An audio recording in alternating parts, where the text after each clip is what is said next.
Monday మధ్యాహ్నం అండి. అసలు సడన్‌గా క్లౌడీగా అయిపోయింది. వెదర్ అయితే సూపర్ ఉంది అసలు. కాసేపు అలా బయట చూస్తూ ఉండిపోయాననమాట. నార్మల్‌గా అయితే మధ్యాహ్నం చాలా ఎండ ఉంటుంది గదా! విండోలో నుంచి కూడా సెగ వస్తూ ఉంటుంది మాకైతే. ఇవాళైతే అసలు ఎంత బావుందో! చాలా సేపు నేను ఇలా బయట కూర్చొని ఎంజాయ్ చేశానండి. నేను యాక్చువల్‌గా వాకింగ్ చేసేది ఇక్కడే అనమాట. ఈ పార్క్ ఓపెన్ పార్క్ ఉంది కదా! అందులో ఓపెన్ జిమ్ ఉంది కదా! దాంట్లో చేస్తూ ఉంటాననమాట. హాయ్ అండి. అందరు ఎలా ఉన్నారు? బాగున్నారా? నేను బాగున్నానండి. మీరందరూ కూడా సూపర్‌గా ఉండాలని మనస్ఫూర్తిగా కోరుకుంటున్నాను. ఇవాళ అయితే కొన్ని చిన్న చిన్న టిప్స్‌తో పాటు కొన్ని విషయాలైతే మాట్లాడుకుందాము. ఫస్ట్ అయితే నేను క్లీనింగ్ మొదలుపెట్టానండి. ఇవాళైతే మా మెయిడ్ ఇల్లంతా మొత్తం క్లీన్ చేస్తారు. వీక్లీ వన్స్ అలా క్లీన్ చేపించుకుంటాను. డస్టింగ్ చేపిస్తాననమాట. సో, నేనైతే కొన్ని చేసుకుంటూ ఉంటాను. నేను ఎలా చేస్తాను అనేది మీతో షేర్ చేసుకుంటూ ఉన్నాను. ఇదైతే వెట్ వైప్స్ అండి. యాక్చువల్‌గా వెట్ వైప్స్‌కి నేనెందుకు స్ప్రే చేశాను అంటే చాలా రోజులు అయిపోయి డ్రై అయిపోయాయి. అలా అయినప్పుడు వెట్ వైప్స్ ఏం పడేయనవసరం లేదండి. మనం ఇలాగ వాటర్ స్ప్రే చేసుకొని దాన్ని యూజ్ చేసుకోవచ్చనమాట. నార్మల్‌గా వెట్ వైప్ ఎలా ఉంటుందో అలాగే వర్క్ చేస్తుంది. నేనైతే బెడ్ సైడ్ టేబుల్‌లో కొంచెం ఒక చిన్న ట్రే లాగా పెట్టుకున్నాను కదా! ఆ ట్రేలో ఐటమ్స్ అన్నీ కూడా డస్ట్ పట్టేసాయన్నమాట. సో, ఇవన్నీ కూడా క్లీన్ చేసుకుంటూ ఉన్నాను. ఇందులో అయితే సోంపు పెట్టుకుంటానండి యూజువల్‌గా. ఆ తర్వాత పెద్దది పొడుగ్గా ఉంది కదా! ఆ జార్‌లో అయితే కిస్మిస్ పెట్టుకుంటాననమాట. ఈ మధ్య కాలంలో కొంచెం కిస్మిస్ తింటూ ఉన్నానండి. ఆ తర్వాత ఈ చిన్న విజిల్ నేను నాంపల్లి ఎగ్జిబిషన్‌లో తీసుకున్నాను. ఆ తర్వాత ఇంకా హెడేక్ రోలర్ యూజువల్‌గా నా దగ్గరే ఉంటుందన్నమాట అది. అప్పుడప్పుడు అలా స్మెల్ చూస్తూ ఉంటాను. అదేంటోనండి కొంచెం అడిక్షన్ లాగే, బట్ తగ్గిస్తూ ఉన్నాను. ఈ చిన్న ట్రే యాక్చువల్‌గా రెసిపీస్ కోసం తీసుకున్నాను. బట్ ఇది ప్లాస్టిక్ లాగా ఉంది కదా! ఎందుకు అనేసి ఇలాగా అన్నీ పెట్టుకోవడానికి యూజ్ చేసుకుంటూ ఉన్నానన్నమాట. ఇలాగ సింపుల్గా క్లీన్ చేసేసుకోవచ్చు. నార్మల్ క్లాత్తో మనం క్లీన్ చేస్తే ఆ డస్ట్ అంతా కూడా పక్కవాటి మీద పడుతుంది, లేదంటే దాని మీదే అలాగే ఉంటుందండి. ఇలాగా తడి క్లాత్తో కానీ ఇలాగ వెట్ వైప్స్తో కానీ క్లీన్ చేసుకుంటే నీట్గా పోతాయి. యాక్చువల్గా వెట్ క్లాత్ కంటే కూడా ఇట్లాగా వెట్ వైప్స్ చాలా బాగా పనిచేస్తాయి. మంచి స్మెల్ వస్తాయి. అలాగే మంచిగా క్లీన్ అయిపోతాయండి. షైనింగ్గా కూడా అనిపిస్తుంది అనమాట. ఇంకా మళ్ళీ మళ్ళీ దాన్ని క్లీన్ చేయడం అవసరం లేదు అని అనిపిస్తుంది. అదే క్లాత్ అనుకోండి, ఒకసారి క్లాత్తో తుడిచాక మళ్ళీ ఆ క్లాత్ అంతా ఉంటుంది, అది మళ్ళీ దాని మీద స్ప్రెడ్ అవుతుంది. వెట్ వైప్స్ అలా అవ్వవన్నమాట. చాలా బాగుంటుంది. నేనైతే ఈ క్యాండిల్ లైట్ హోల్డర్ని కూడా లోపల వరకు నీట్గా క్లీన్ చేస్తూ ఉన్నా. చాలా ఈజీగా క్లీనింగ్ అయిపోతుంది. మెయిన్ అదే చెప్పాలనుకుంది. నార్మల్గా చేసే క్లీనింగ్ కంటే వెట్ వైప్స్తో చేసే క్లీనింగ్ చాలా ఈజీ అనమాట. ఒకసారి ట్రై చేసి చూడండి, మీకే ఆ డిఫరెన్స్ అయితే తెలుస్తుంది. నేను ఎప్పటి నుంచో కూడా ఈ మెథడ్ అయితే ఫాలో అవుతూ ఉన్నాను. అప్పుడప్పుడు దీంట్లో ఇలా క్యాండిల్ వెలిగించి పెట్టుకుంటాను. పైన కర్పూరం వేస్తూ ఉంటానండి. ఎప్పుడైనా కొంచెం చిరాగ్గా హెడ్ఏక్గా అనిపించింది అనుకోండి, అప్పుడు వేస్తూ ఉంటాను. ఆ తర్వాత ఈ చిన్నది చూపిస్తూ ఉన్నాను కదా, తిలకంలాగా ఉంటుందన్నమాట. గంధం ఫ్లేవరు ఇది నేను షిరిడీలో తీసుకున్నానండి. ఎంత బాగుంటుందో దీని స్మెల్ అయితే. మీరు షిరిడీకి వెళ్తే తప్పకుండా ఇది తీసుకోండి. చాలా చాలా బాగుంటుంది. దీని స్మెల్ చాలా రిఫ్రెషింగ్గా ఉంటుంది. నేనైతే మా బాబు రోజు స్కూల్కి వెళ్ళే ముందు ఈ బొట్టు పెట్టి పంపిస్తూ ఉంటాను. ఆ తర్వాత ఇంకొక చిన్న టిప్ ఏంటంటే, ఇలాగా స్విచ్ బోర్డ్స్ ఉంటాయి కదా, వీటన్నింటి మీద అప్పుడప్పుడు మరకలన్నీ అలాగే ఉండిపోతూ ఉంటాయి. ఇవి ఈజీగా తుడుచుకోవడానికి ఇలాగ వెట్ వైప్స్ చాలా బాగా హెల్ప్ అవుతాయండి.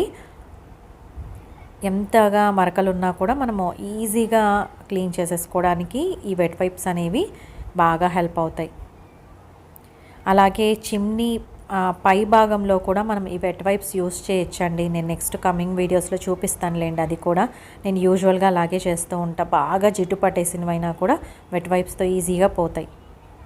ఆ తర్వాత ఇవాళ నేను ఒకటి ఎవ్రీడే ఒకటి చూపించాలి స్నాక్ రెసిపీ అని అనుకున్నాను కదా, ఇవాళ అయితే చిక్కీస్ చేస్తూ ఉన్నానండి.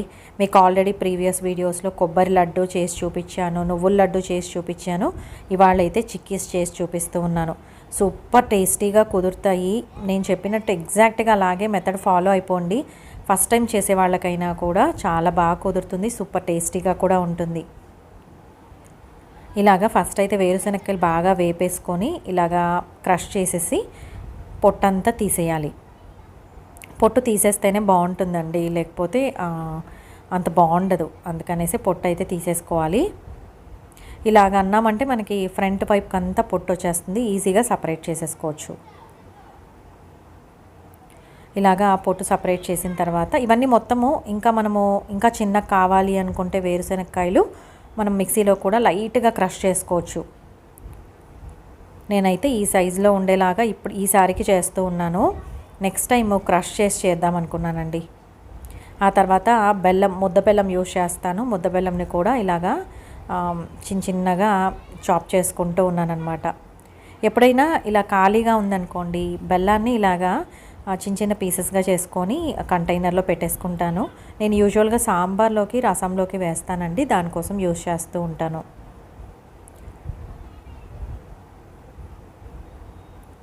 నేనైతే ఇప్పుడు యాక్చువల్గా మిగతా బెల్లం అంతా కూడా ఎయిర్టైట్ బాక్స్లో వేసి పెట్టాలి. ఇప్పుడైతే ప్రస్తుతానికి స్టీల్ బాక్స్ వాడుతున్నానండి. ప్రతిసారి చీమలు వస్తూ ఉన్నాయి. దీనికి కూడా ఒకటి గాజు తీసుకోవాలి. నెక్స్ట్ టైం ఐకియాకి వెళ్తే తీసుకుంటాను. ఆ తర్వాత ఇప్పుడు చూపిస్తూ ఉన్నాను కదా, నేను ఒక గ్లాస్లో 3/4 బెల్లం తీసుకున్నానండి. ఈ బెల్లాన్ని కరిగిస్తూ ఉన్నానన్నమాట. ఫస్ట్ అయితే బెల్లం పాకం ప్రిపేర్ చేసుకోవాలి. దానికోసము బెల్లం 3/4 గ్లాస్ తీసుకున్నాను. కొంచెం వాటర్ వేసి ఆ బెల్లం అంతా మెల్ట్ అయిపోయేలాగా చూసుకోవాలి. ఎక్కువ వాటర్ అయితే వేయకూడదండి. నెమ్మదిగా కలుపుకోవాలి. మీడియం ఫ్లేమ్లోనే ఉంచాలన్నమాట. హైలో పెట్టుకుంటే తొందరగా పాకం కన్సిస్టెన్సీ మనకి ఎగ్జాక్ట్గా అర్థం కాదు. ఇలాగ మొత్తం వాటర్లో బెల్లం మెల్ట్ అయిపోయి మొత్తం ఉండలన్నీ కూడా మెల్ట్ అయిపోతాయి అన్నమాట. అంత లిక్విడ్ లాగా అయిపోవాలండి వాటర్లో. అలా అయ్యేంత వరకు చేసుకోవాలి. ఫైనల్గా మనకి చిక్కీస్ కోసం ఎలాంటి కన్సిస్టెన్సీ రావాలి అంటే చిన్నగా బెల్లం పాకం తీసుకొని వాటర్లో వేస్తే సపరేట్ అయిపోవాలన్నమాట. అది యాజ్ ఇట్ ఈజ్ దాన్ని ఇలా పైకి తీసుకొని ఆ పాకాన్ని ఉండ చేసేలాగా రావాలి. అలా వస్తేనే మనకి తీగ పాకం చూసారా, అలా రావాలన్నమాట. అలా వస్తేనే మనకి లడ్డూలు చేయడానికి కరెక్ట్ కన్సిస్టెన్సీ అన్నట్టు. ఒకసారి చేస్తే మనకి ఈజీగా అర్థమైపోతుందండి ఎలా ప్రిపేర్ చేయాలి అనేసి. ఆ తర్వాత ఇలాచీ కూడా పౌడర్ చేసి పెట్టుకున్నాను. అది ఫైనల్గా స్టవ్ ఆపేసి మిక్స్ చేసుకున్నాను. ఆ తర్వాత ఆల్రెడీ వేరుశనగకాయలు బ్రేక్ చేసి పెట్టుకున్నాం కదా, అవి యాడ్ చేసుకోవాలండి. మెజర్మెంట్ అయితే పెద్ద గ్లాసు ఒక గ్లాస్కి 3/4 గ్లాస్ బెల్లం తీసుకోవాలి. మీరు కొంచెం స్వీట్ ఎక్కువ తినేటైతే ఎక్కువగా తీసుకోవచ్చు, లేదంటే తక్కువ బెల్లం తీసుకోవచ్చు. ఒకసారి చేస్తే మీకు ఆ కన్సిస్టెన్సీ ఎలా ఉంది, ఎంత స్వీట్ ఉంది అనేది మీకు అర్థమవుతుంది. బెల్లం టైప్ ఆఫ్ బెల్లంని బట్టి కూడా ఉంటుందండి. మామూలుగా క్యూబ్స్ లాగా వస్తాయి కదా, ఆ బెల్లం అయితే చాలా స్వీట్ ఉంటుంది. ముద్ద బెల్లం అయితే కొంచెం తక్కువ ఉంటుంది. ఇంకా డిపెండ్స్ అన్నమాట, మీరు తీసుకునే దాన్ని బట్టి యాడ్ చేసుకోవాలి. ఇలాగా మొత్తం కలిపేసుకున్న తర్వాత ఒక ప్లేట్లో నెయ్యి అప్లై చేసుకొని ఇలా పెట్టేసుకొని తర్వాత ఉండలుగా చేసుకోవచ్చు, లేదంటే బర్ఫీలాగా కూడా చేసుకోవచ్చు. నేనైతే బాల్స్ లాగా చేసుకున్నాను. చాలా టేస్టీగా ఉంటాయండి. ఒకసారి తప్పకుండా ట్రై చేయండి. ఎలా వచ్చింది అనేది నాతో కామెంట్ సెక్షన్లో షేర్ చేసుకోండి. ఇవాళ అయితే యాక్చువల్గా క్లీనింగ్ ఉందని చెప్పాను కదండి ఈవినింగ్. సో మొక్కలన్నీ కూడా ఇండోర్ ప్లాంట్స్ ఇలాగా ఆకులన్నీ డ్రై అయిపోయినవి అవన్నీ తీసేస్తూ ఉన్నానన్నమాట. కొంచెం వాటరింగ్ చేసేసి తర్వాత ఆకులన్నీ కూడా స్ప్రే చేయాలి అని అనుకున్నాను.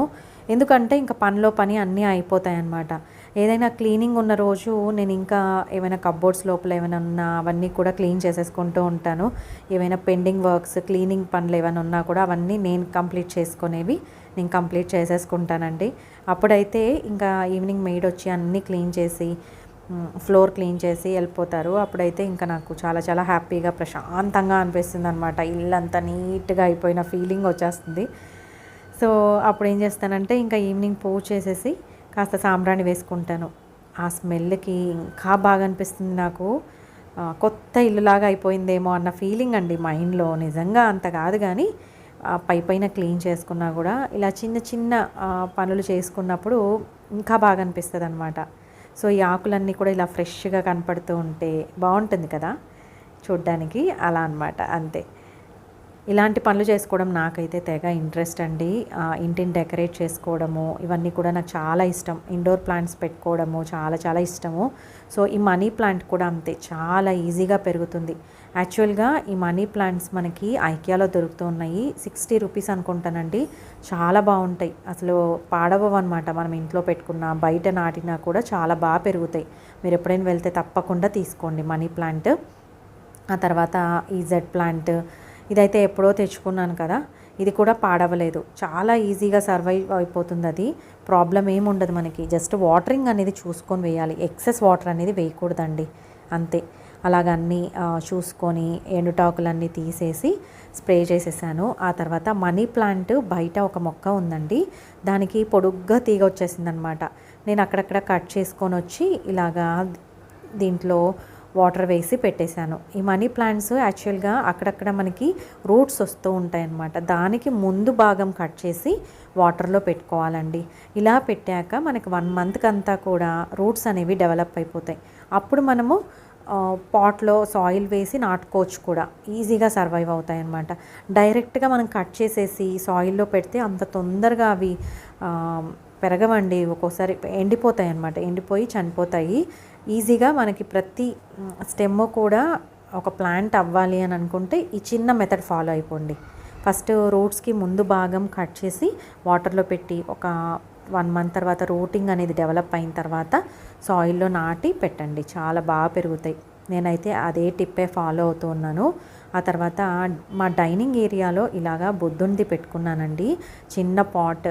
ఇందులో ఇంకా ఏ మొక్క వేసినా కూడా మనీ ప్లాంట్ అయితే బాగా పెరుగుతుంది. బట్ మనీ ప్లాంట్స్ ఎలాగో ఇంట్లో ఎక్కువగా ఉన్నాయి కదా అని ఇలాగా నేను అలోవెరా చాలా మంచిది, మనం ఇంట్లో పెట్టుకున్నా కూడా అలోవెరా నుంచి వచ్చే గాలి అదంతా కూడా మనకి మెడిసినల్ వాల్యూస్ ఉంటాయండి అలోవెరాకి. సో చాలామంది కూడా ఇంటి బయట దోమలు రాకుండా, బల్లులు రాకుండా, క్రిమికీటకాలు రాకుండా అలోవెరాని పైన ఇలా వేలాడతీస్తారనమాట, షాప్స్ బయట కానీ లేకపోతే ఇంటి బయట కానీ. సో అందుకనేసి నేను ఇలాగ అలోవెరా తెచ్చి ఇంట్లో పెట్టుకున్నాను. వాటరింగ్ అనేది ఎక్కువగా చేయకూడదనమాట, దీనికి చాలా తక్కువ వాటర్ అవసరం ఉంటుంది. ఇది కూడా ఈజీగా సర్వైవ్ అవుతుందండి. నేనైతే పైన లైట్ ఆన్ చేసి ఆపేసాను కదా, అది యాక్చువల్గా ఐకియాలో తీసుకున్నాను అనమాట, జస్ట్ మీకు చూపిస్తూ ఉన్నాను. ఆ తర్వాత ఇవాళ నేను క్యారెట్ జ్యూస్ చేస్తూ ఉన్నానండి. డైలీ అయితే క్యారెట్స్ మా బాబు తింటాడు, బట్ మేమైతే తినమన్నమాట. అందుకనేసి ఇలాగ క్యారెట్ జ్యూస్ చేస్తూ ఉన్నా. రోజుకు ఒక రకమైన జ్యూస్ చేసుకుంటే రిపీటెడ్గా కాకుండా వీక్లో 7 డేస్కి అనుకోండి, 7 డేస్కి 7 వెజిటబుల్స్ కానీ ఫ్రూట్స్ అన్నీ కలిపి అలా 7 డిఫరెంట్ వెరైటీస్తో జ్యూసెస్ చేసుకుంటే మనకి అన్ని రకాల విటమిన్స్ అందుతాయి కదా. అందుకనేసి నేను అలా ఒకరోజు క్యారెట్ జ్యూస్ కూడా చేయాలనుకున్నాను. ఇలాగ క్యారెట్ జ్యూస్ చేశాను. మీకు ఇంతకుముందు వీడియోస్లో నేను ఏబీసీ జ్యూస్ చూపించానండి, అంటే యాపిల్, బీట్రూట్, క్యారెట్ అలా కలిపి కూడా చేసుకోవచ్చు మనము. నేనైతే ఈరోజు ప్లెయిన్గా క్యారెట్ జ్యూస్ మాత్రమే చేస్తూ ఉన్నాను. జస్ట్ క్యారెట్స్ కట్ చేసి మనం కొంచెం వాటర్ యాడ్ చేసుకొని తర్వాత గ్రైండ్ చేసేసి ఫిల్టర్ చేసుకోవడమే అండి. ఆ పల్ప్ నేను ఏం చేస్తానంటే పూర్తిగా ఫిల్టర్ చేసేసి నీట్గా పల్ప్ని మొక్కలకి వేస్తానన్నమాట, ఎరువులాగా ఉపయోగపడుతుంది. ఇలాగా క్యారెట్ జ్యూస్లోకి నేనైతే షుగర్ అసలు యాడ్ చేయనండి, ఎందులో కూడా ఇంట్లో చేసుకునే జ్యూసెస్లో షుగర్ అనేది యాడ్ చేయను. ఇలాగా మా బాబు, నేను, మా వారైతే ఇంకా స్కూల్ నుంచి వచ్చాక మా బాబుకి, ఆఫీస్ నుంచి వచ్చాక మా వారికి, నేను ముగ్గురం తీసుకుంటాం ఈవినింగ్ అయితే. ఈ మధ్యకాలంలో టీ కూడా మానేశానండి, అంటే టీ నిజంగా తాగాలనిపించట్లేదు. నాకు కాఫీ అంటే పిచ్చి, కానీ ఆ టీ అంటే పెద్దగా ఏం లైక్ లేదనమాట.